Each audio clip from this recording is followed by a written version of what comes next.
Man, it's almost time. Showtime versus one time. June 25th, one of boxing's most anticipated events for the year 2016. We should all be happy. We should all be very thankful, and we should all be very appreciative of what Al Heyman and PBC has been doing for the sport of boxing. I mean, not only are we having two top welterweights going against each other, they're doing it on free TV, prime time, this Saturday. Free TV, okay? How many fights of this magnitude do you see on free TV? All right. I mean, look at that shitty ass fight between Saul Canelo Alvarez and the Miracle. Well, it was a little entertaining, but it was a shitty ass matchup. They made us pay for it. And then look at what Al Heyman is doing with PBC, with Keith Thurman and Shawn Porter. It's a free event. Okay? So long as you have TV, you can just pop up that channel, whoop, and watch that boxing fight. I mean, in the sport of boxing today, where it's so easy to duck and dodge and hide. You have so many excuses out there for not fighting the best opponents. I mean, I'll admit it. We all fanboy. I mean, I fanboy too. But that's why it's even more commendable for Keith Thurman and Shawn Porter to begin in the ring together. And we really need to all support this. If you're a fan of boxing, if you're a fan of matchups like these taking place, and I know you guys are. I know you guys want to see the best of the best. Well, most of you guys, not the diehard fanboys, but most of you guys want to see the best versus the best. And if you do, you have to support matchups like these. You just have to. I don't care what's going on Saturday. I don't care if your mother just died. You have to watch this fight. Because if we don't show support for these fights like Keith Thurman, Shawn Porter, and give both of these fighters the love and support that they deserve, then we'll probably get more crappy matchups in the future. We need to make sure these boxers understand that it's worth it. Making matchups and fights like these are worth it because we will support you for it. We will be behind both of you, win or lose. Now, I want to go back to what I said about whether or not your mother dies inside. If your mother dies inside, please go go be with her. Be with her at the hospital and the funeral. That was a joke. I just wanted to make sure that was clear. But anyway, let's talk a little bit more about the fight. First, I want to give a little bit of backstory. This fight was initially supposed to take place in March, and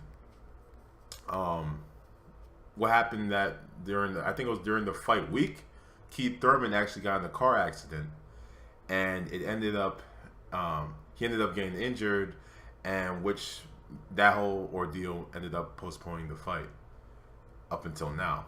So because of the postponement and because of I'll be honest, I initially kind of thought that Keith Thurman was kind of making excuses to not fight Shawn Porter, because remember, even before the fight was signed, I think it was January when they signed for the fight. Before that, Keith Thurman had gone really, really quiet when Kenny Porter started calling Kenny Porter and Shawn Porter, the Porter camp started calling out Keith Thurman, because Keith Thurman was very quiet during the whole negotiation period. Remember, Keith Thurman was very loud and boisterous after, during leading up to the Collazo fight, but when talks about Shawn Porter came up, he just went, it was almost like, it was crazy, he just went mute. Okay, this guy was literally one of the, this guy would be talking to press like, every other day I'd see a Keith Thurman interview, and then all of a sudden, when the Porter camp just starts talking about nothing, you don't hear anything from the Thurman side. And then when the fight's signed, we're like, okay, it don't matter because he signed the papers anyway, right?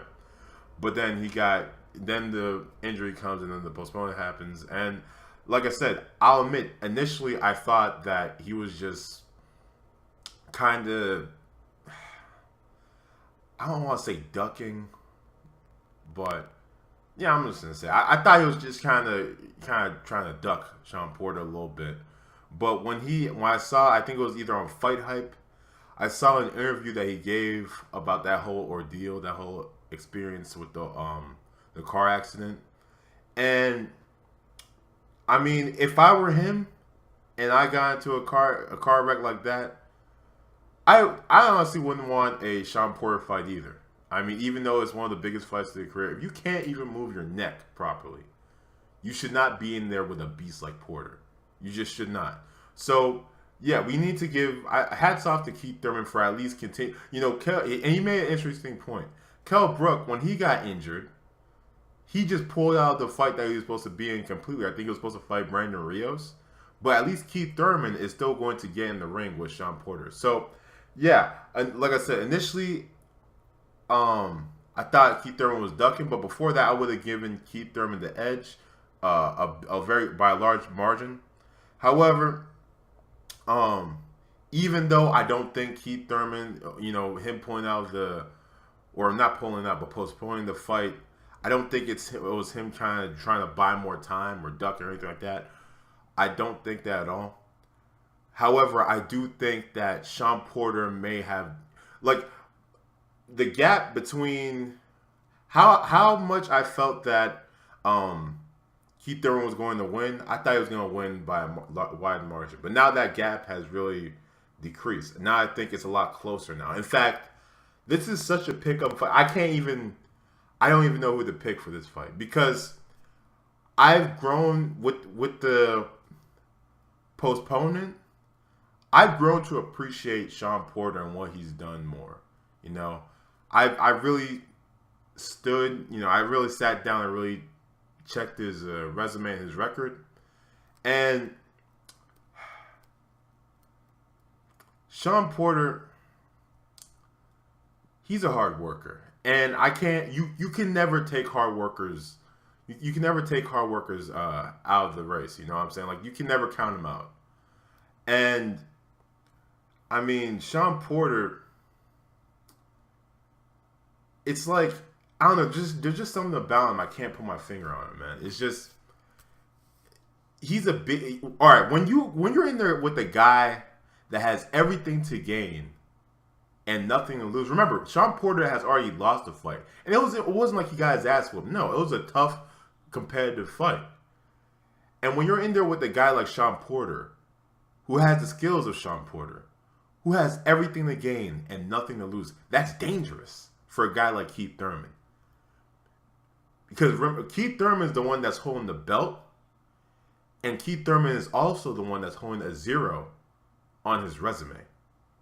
So even though for me it's 50-50, I don't know who was gonna. I couldn't pick. However, I do think a lot of Shawn Porter is really feeling himself right now. You know what I'm saying? Like, I feel like Shawn Porter is really confident with his chances, and I feel like Shawn Porter is the one that's going into this fight with the right mindset to take on Keith Thurman.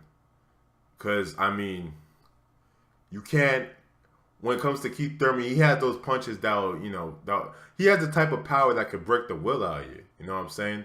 That'll keep you from coming forward. You need to have that mindset, like Robert Guerrero did. I think it was like the 11th or 12th round. And tell yourself, like, I'm going to go through this and get inside.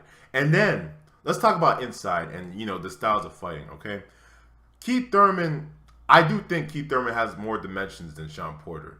I think I've seen he can move. He can fight outside. He can fight a little bit on the inside. And then he also switches southpaw every once in a while. He can do that now. He added that to his game. However, Shawn Porter, he will get on the inside. There's no question about it. And that body of Keith Thurman's, it's questionable now. It's questionable. And even though I've been looking at some of Keith Thurman's current training, he looks like he's in a much better shape than when he was in that press conference. He's still, whenever someone loses a lot of weight in a short amount of time, I always wonder in the back of my head, like when it comes to boxing, like, what would the body shot feel like to that person? So I feel like, well, I know Shawn Porter is going to get on the inside at some point, unless Keith Thurman just puts him down immediately. So, and it's crazy to think how close their body measurements are. I mean, they're literally only a half an inch apart when it comes to height, and only a half an inch apart when it comes to arm reach. You know, so it's just, this is a very close fight. This is a very good matchup, and again, we have to thank the guys at PBC, we gotta thank Al Heyman, Showtime. I mean, we have to thank what they're doing, because, like I said earlier, matchups like these are what boxing should be about. The best fighting the best, and we all have to we all have to watch this fight. I mean, unless you got some kind of emergency going on, but we all have to watch this fight. Why? Because it's important. It's meaningful. And if you want fights like these, then these are the types of fights you should be supporting. You see what I'm saying? Don't fucking watch guys like Saul Canelo Alvarez, you know, that ducks, that'll bring up a fucking 147 pounder all the way to 160 and then duck the best man at 160. Don't support fights like that. Support fights like this. Okay? The best fighting the best. Whose time is it? Showtime or one time? All right. Anyway, that's all for this topic for now. I'll be back with a post fight review, post fight thoughts. I don't know what I'll call it, but thank you guys for listening.